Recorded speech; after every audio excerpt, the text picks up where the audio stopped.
Buenas, ¿qué tal? ¿Cómo están?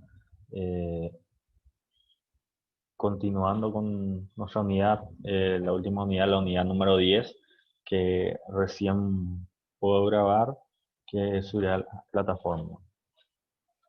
Eh, Continuando con la unidad 10, que trata de la función pública, específicamente nuestra unidad se llama la gestión y desarrollo de personas en el sector público.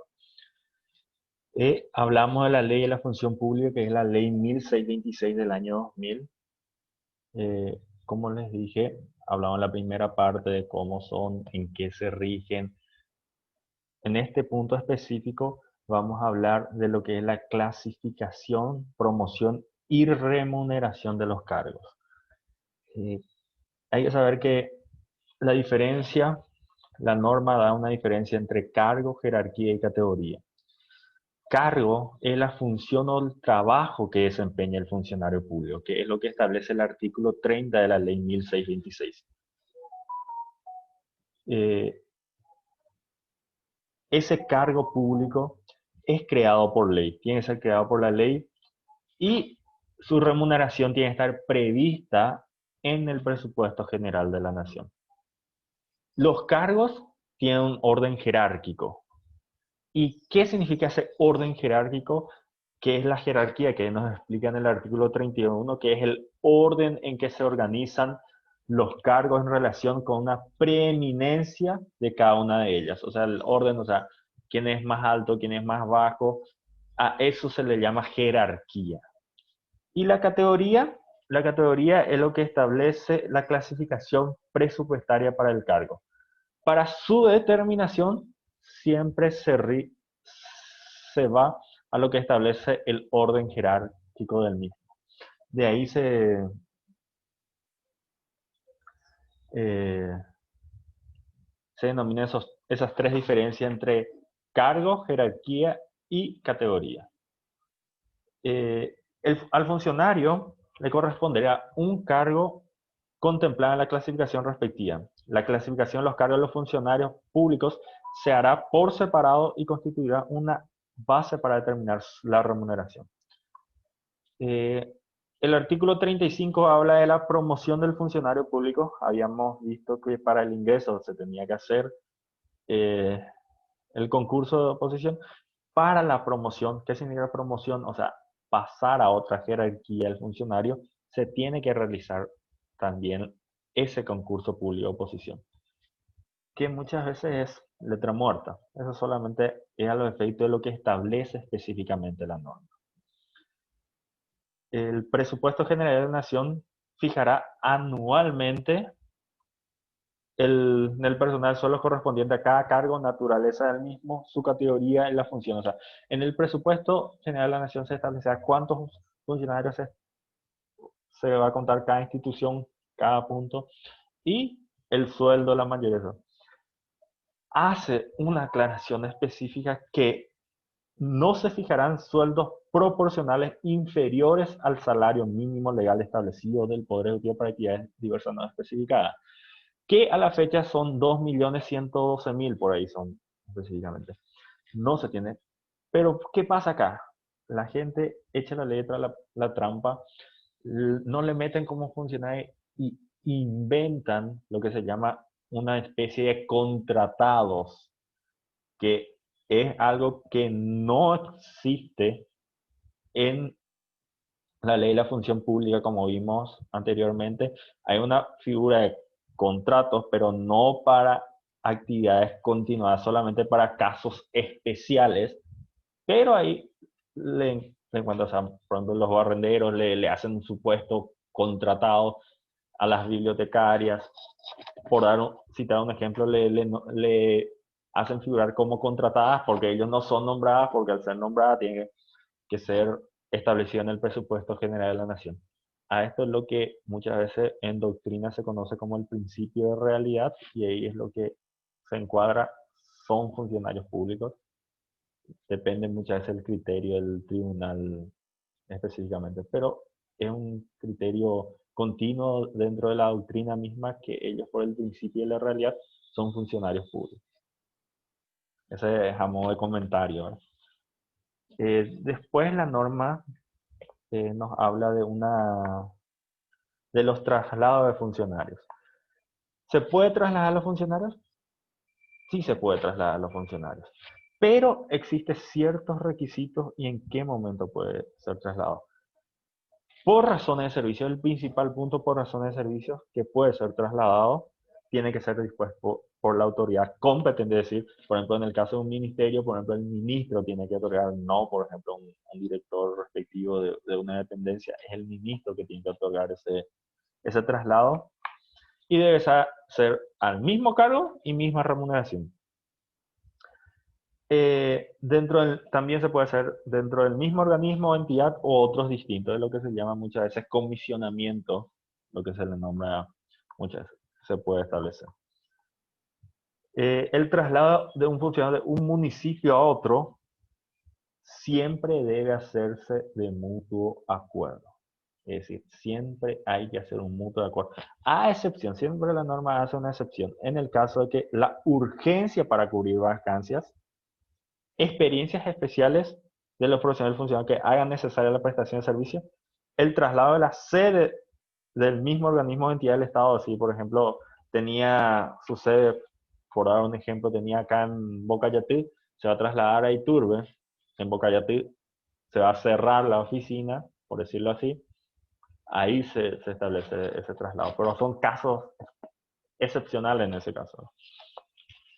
O la indisponibilidad del personal calificado necesario en el municipio del departamento. Y por exigencias propias de la naturaleza del cargo, porque hay cargos que sí se tienen que realizar en ciertos puntos, en otros lugares. En esos casos también se da la excepción de que no se establezca ese mutuo acuerdo. Pero no es que ordena directamente la autoridad administrativa y se tiene que trasladar.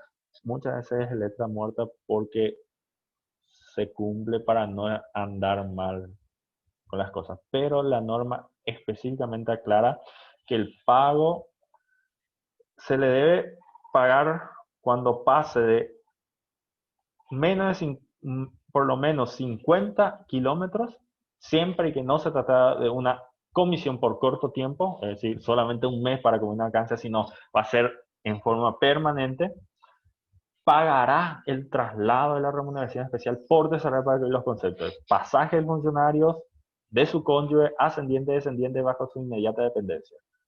El flete por los servicios de transporte, una bonificación equivalente a un mes de sueldo. Y en este caso, se hará pago. El pago se debe hacer antes de producir el traslado. O sea, antes del traslado se tiene que realizar ese pago, no es que después del traslado. La norma hace especial, pero como les dije, muchas veces se hace caso omiso a eso por una cuestión de para no andar mal y para que no se te marque la cruz, por decirlo así. La terminación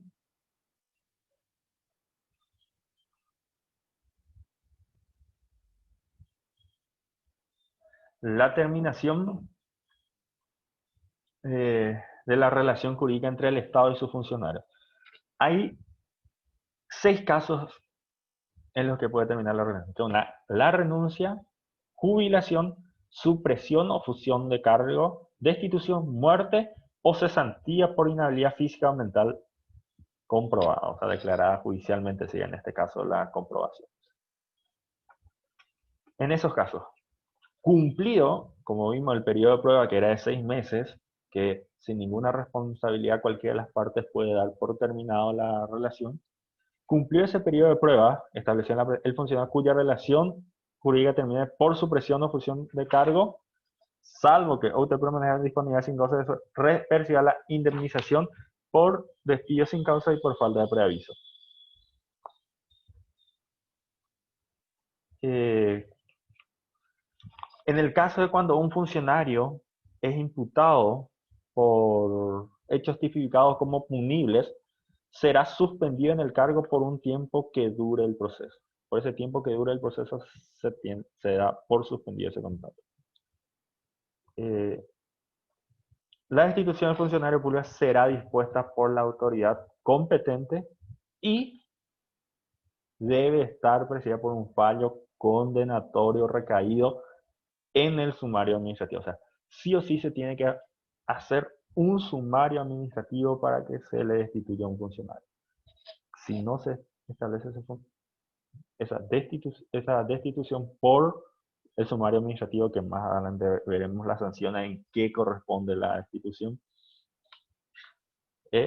será lo que establece. Y tiene que ser la autoridad que lo decimos, o sea, por ejemplo, el tema del ministro, el tema de la autoridad máxima de la entidad.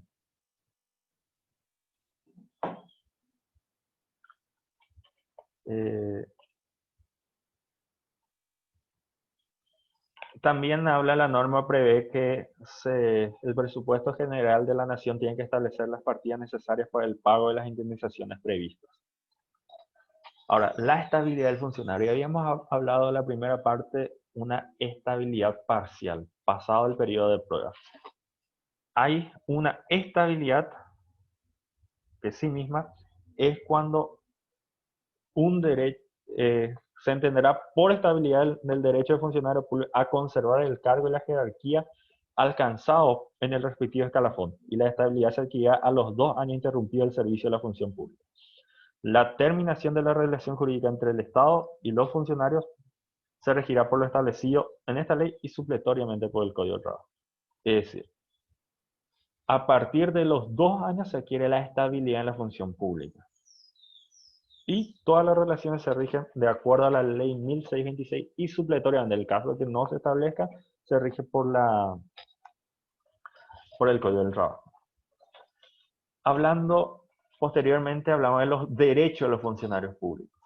¿Qué derechos tienen los funcionarios? Por citar el artículo 49 de la ley 1626 habla al respecto. Y ahí, por ejemplo, percibir su salario, tener vacaciones, permisos reconocidos en la ley, descanso estableciendo el Código de Trabajo, percibir el aguinaldo, tiene un derecho de renunciar al cargo, interponer recursos administrativos judiciales que hagan lugar a derechos de defensa, igualdad. Y establece específicamente que se regirán por las disposiciones del Código de Trabajo las cuestiones de las vacaciones. Es decir, lo que establece las vacaciones, es decir, 12, 18 y 30 días, se rige también para la ley de la función pública. La protección de la función de estado de gravidez, por ejemplo, la de la lactancia materna, el matrimonio y la paternidad con la nueva ley, que son 2 semanas, el matrimonio, que son hoy en día con la ley del Código del Trabajo, establece que son 3 días de permiso cuando uno contrae matrimonio, cuando hay duelo específicamente. El fallecimiento del cónyuge hijo de padre por 10 días corridos. Acá la norma habla específicamente que son 10 días corridos cuando suceden estos partos. Anteriormente la norma establecía creo que 9 días en el Código de Trabajo, pero actualmente son 3 días de permiso en esos casos, habla la norma del Código del Trabajo. Pero que hay una confusión, pero se rige expresamente por la norma misma, habla que son 10 días corridos. La renuncia, cuando uno presenta su renuncia y la autoridad competente no responde a ello, no se pronuncia a ello, se tiene en cuenta que si no se pronuncia dentro de esos 10 días, se considera aceptada.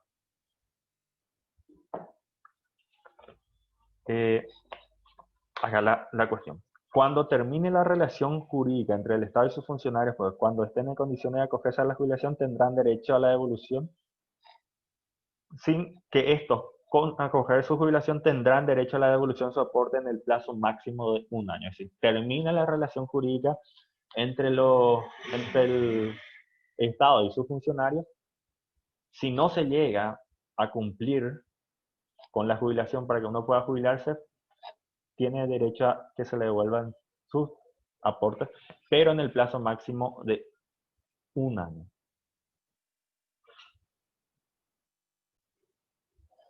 Bueno, tienen derechos, un permiso especial, es como lo llama la norma en el caso que es sin goce de sueldo, para prestar servicio a otra repartición hasta 1 año, para usufructuar una beca de estudio o capacitación de hasta 3 años y para ejercer funciones de organismos públicos internacionales hasta 4 años.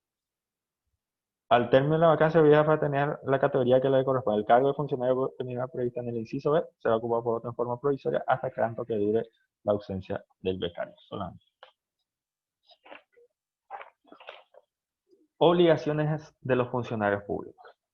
Y acá establece el artículo 57 unas cuantas obligaciones específicas, donde, por ejemplo, de realizar personalmente el trabajo, cumplir la jornada establecida en la ley, asistir puntualmente al trabajo, acatar instrucciones de superiores jerárquicos relativas al trabajo, guardar el secreto profesional, presentar declaración jurada de bienes y renta en el tiempo y la forma que determina la Constitución y la ley. Y muchos otros que establece hasta el inciso P.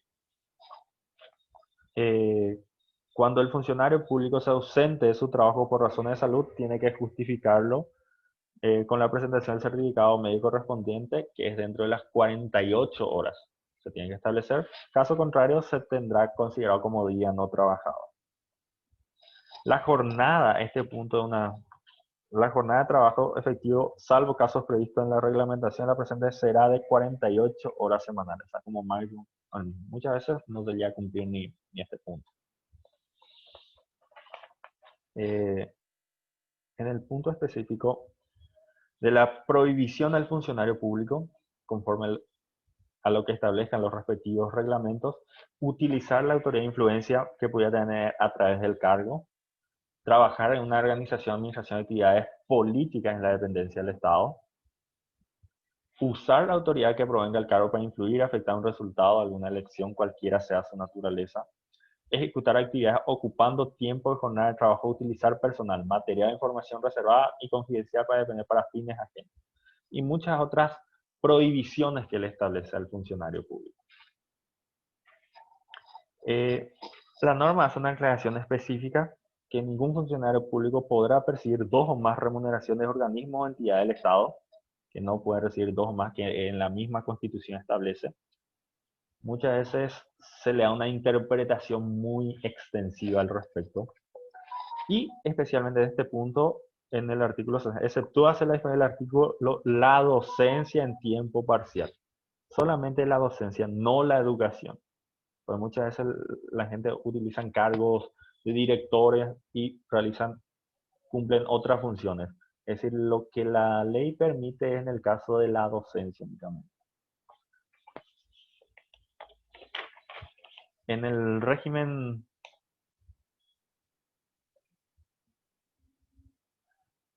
disciplinario establece que los funcionarios incurrirán en responsabilidad administrativa por el cumplimiento de sus deberes y obligaciones por infringir las prohibiciones establecidas en la ley o las leyes de nada. Las medidas disciplinarias que aplicarán tomando en cuenta la gravedad de la falta cometida y las circunstancias atenuantes o agravantes que le rodeen al hecho. Serán consideradas faltas leves.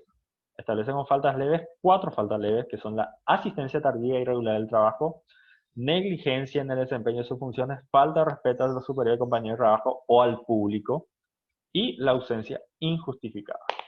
Son consideradas solamente faltas leves y serán aplicables a las faltas leves la amonestación verbal, apercibimiento y una multa equivalente al importe de 1 o 5 días de salario.